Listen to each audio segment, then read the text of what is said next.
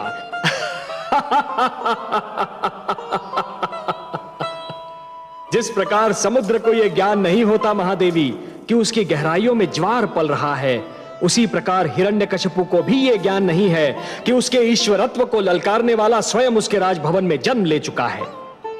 महादेवी, यह कथा बहुत रोचक है। महादेवी, यह कथा बहुत रोचक है और इसका हर मोड़ अधिक रुचिकर होगा। पर आप चिंता न कीजिए देवी, जब अत्याचार अपनी सीमा से आगे बढ़ जाता है तो निस्संदेह उसका अंत भी हो जाता है। बधाई हो महाराज। देव ऋषि नारद ने समाचार भेजा है कि महारानी कयादु ने एक अत्यंत सुंदर पुत्र को जन्म दिया है। बधाई हो भगवान हिरण्यकशिपु, बधाई हो। शुभ समाचार है ये, शुभ समाचार। ये तो बहुत ही शुभ शकुन है भगवान। अभी अभी विष्णु नाम के बालक का वध हुआ और अभी अभी ये सूचना मिली है कि आपके पुत्र ने जन्म लिया है। तुम सत्य कहते हो स्वर भानु, शुभ शकुन है ये, शुभ शकुन। इसका अर्थ ये हुआ कि मेरा पुत्र विष्णु का मुझसे भी बड़ा शत्रु सिद्ध होगा।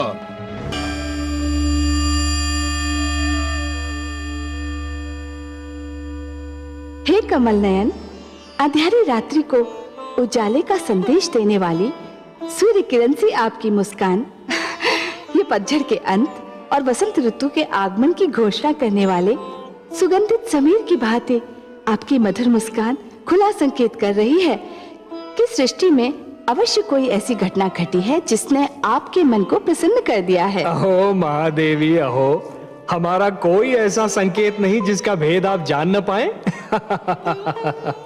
हाँ देवी, एक बहुत सुंदर, एक बहुत अनुपम घटना घटी है। वो बालक जिसकी रक्षा के लिए आप चिंतित थीं, वो बालक जो एक नया इतिहास रचने वाला है, जन्म ले चुका है। कयाधु मां बन चुकी है। मैं अत्यंत प्रसन्न हूँ। मेरी कामना है कि कयाधु का ये पुत्र अत्यंत भाग्यशाली हो। वो भाग्यशाली होगा महादेवी, अत्यंत भाग्यशाली होगा। जिस प्रकार ध्रुव अपने दृढ़ निश्चय का इतिहास रच गया, उसी प्रकार ये बालक भी अपने दृढ़ विश्वास का इतिहास रचेगा। जिसे जन्म लेते ही देवर्षि नारद जैसे महान मार्गदर्शक की गोद मिल जाए, उसने तो नेत्र खोलते ही अपना मार्ग भी देख लिया और अपना लक्ष्य भी। हे त्रिलोकीनाथ, मुझे इस बालक के जन्म का हर्ष है, परंतु थोड़ी घबराहट भी हो रही है। घबराहट? घबराहट का क्या कारण महादेवी? उसका जन्म एक ऐसे राक्षसी प्रकृति के असुर के घर में हुआ है जो वास्तविकता जान लेने के उपरांत इस नन्हे बालक का बैरी बन जाएगा। ऐसे शक्तिशाली और अभिमानी का ये बालक सामना कैसे कर पाएगा? यही तो उसके दृढ़ विश्वास की परीक्षा होगी महादेवी। महादेवी, केवट का साहस शांत बहने वाली नदी में नौका खेने से सिद्ध नहीं होता।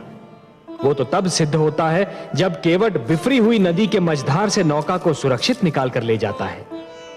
एक दिए की क्षमता शांत वातावरण में जलते रहने से सिद्ध नहीं होती। वो तो तब सिद्ध होती है जब दिया अपनी लौ को आंधी में भी बुझने नहीं देता। उसी प्रकार इस बालक का दृढ़ विश्वास भी तभी सिद्ध होगा जब वो महान शक्तियों और प्रतिकूल वातावरण में भी जमा रहेगा। मैं तो मन से चाहती हूँ कि कयाधु का ये पुत्र हर पग पर सफलता पाए। अब आपने उसे आशीर्वाद दे दिया है, तब तो उसका विश्वास दृढ़ होना ही है।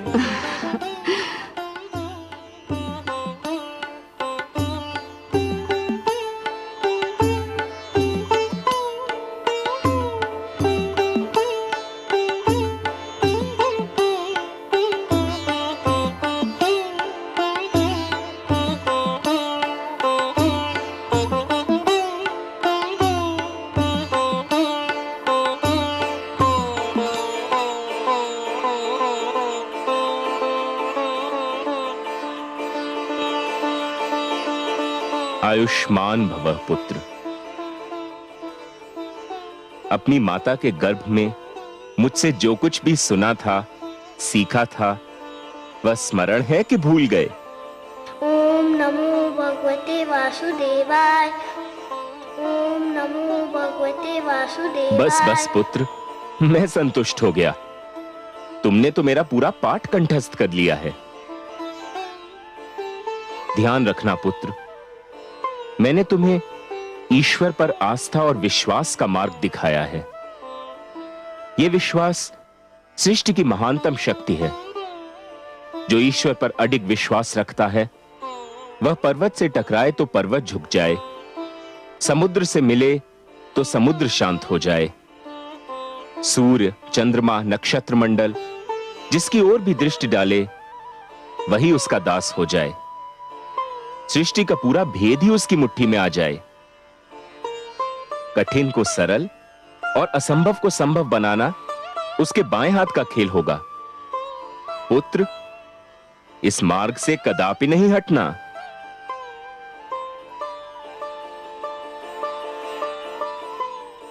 लीजिए देवी, इसे इसकी माता के पास पहुंचा दीजिए।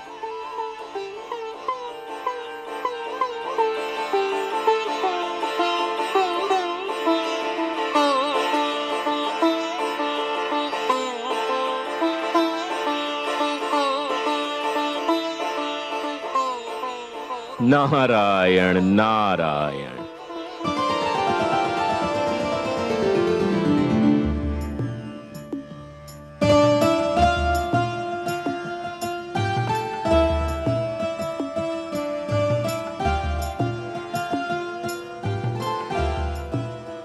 देवर्षि, मेरा कार्य पूरा हो गया। मुझे विष्णु लोक लौटने की अनुमति दीजिए। मैं आपका बहुत आभारी हूं देवी कि आप आ गईं। आपने ऐसे समय पर मेरी सहायता की जब मेरी बुद्धि भी काम नहीं कर रही थी। आपको कोटि कोटि धन्यवाद।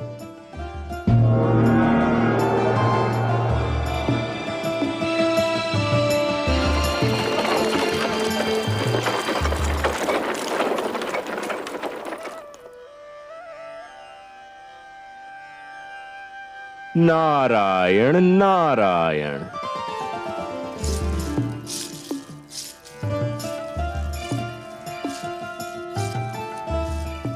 प्रणाम देवर्षि।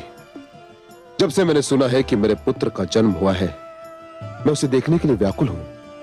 कैसा है मेरा पुत्र? स्वयं चलकर देख लीजिए। आइए। चलिए देवर्षि।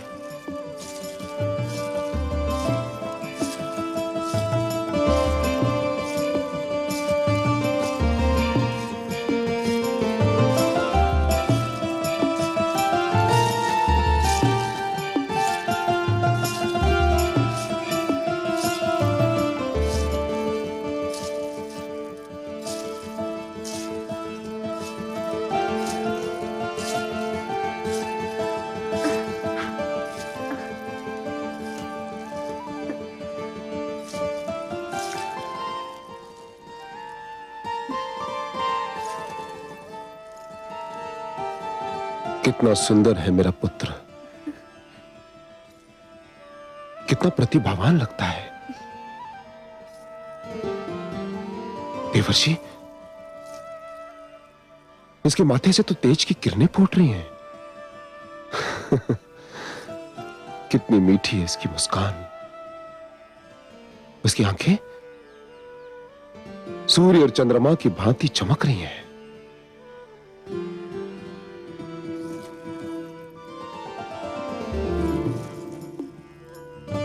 धन्यवाद महारानी। असुर वंश को इतना तेजस्वी पुत्र देने के लिए आपको कोटि कोटि धन्यवाद।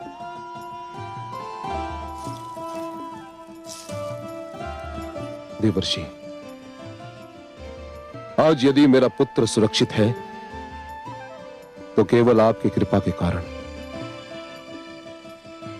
असुरराज, मेरी कृपा आपको इसलिए लग रही है क्योंकि मैंने जो कुछ भी किया वो आपने देख लिया। आपके पुत्र पर तो धरती और आकाश से न जाने किस किस ने कृपा की है। आपने तो देख ही लिया कि इसके मुख पर कितना तेज है। देवर्षि, तीनों लोक में आपसे बड़ा ज्योतिष विद्या का ज्ञाता कोई नहीं। मेरी विनती है कि मेरे पुत्र का नामकरण आप ही करें। नारायण नारायण। असुरराज, आप पुत्र पाकर प्रसन्न हुए ना? प्रसन्न, अति प्रसन्न, हर्षित, अति हर्षित देवर्षि। तो जो अत्यंत प्रसन्नता देता है, असीम हर्ष प्रदान करता है, उसे प्रहलाद कहते हैं। असुरराज, मैं आपके पुत्र का नाम प्रहलाद रखता हूं, क्योंकि ये आपके जीवन में प्रसन्नता और आह्लाद लेकर आया है। प्रहलाद।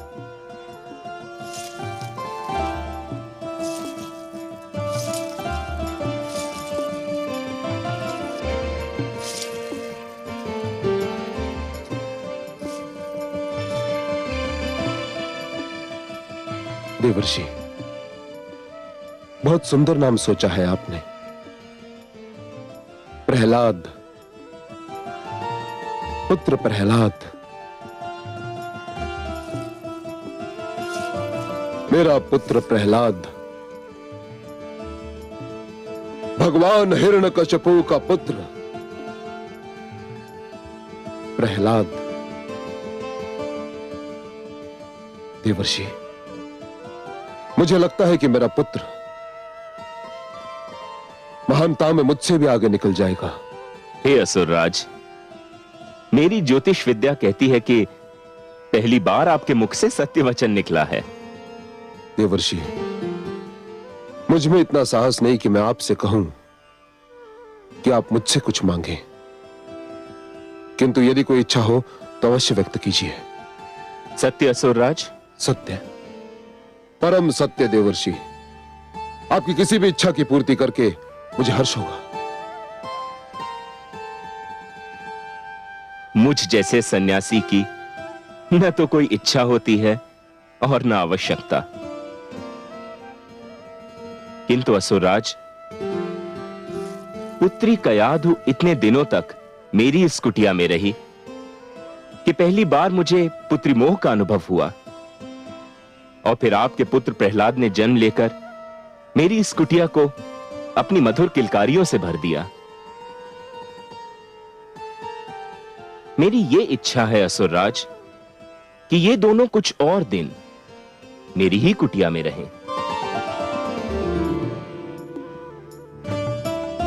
आपने तो मेरे मन की बात कह दी देवर्षि। मेरी भी इच्छा थी कि मैं और मेरा पुत्र आप ही के साथ रहें।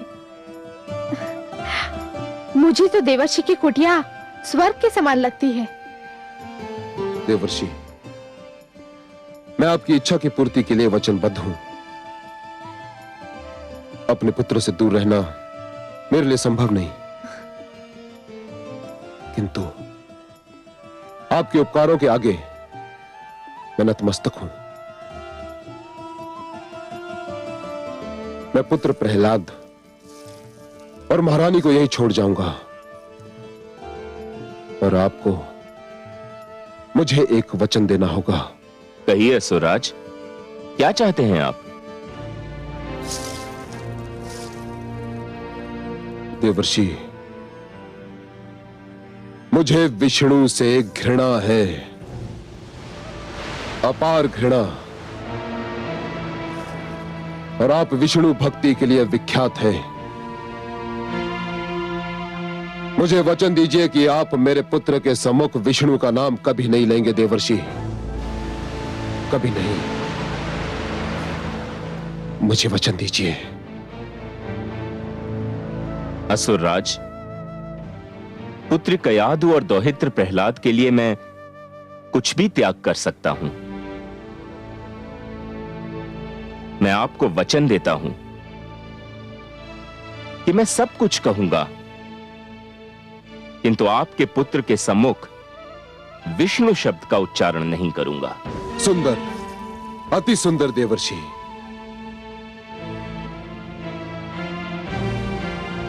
नारायण नारायण।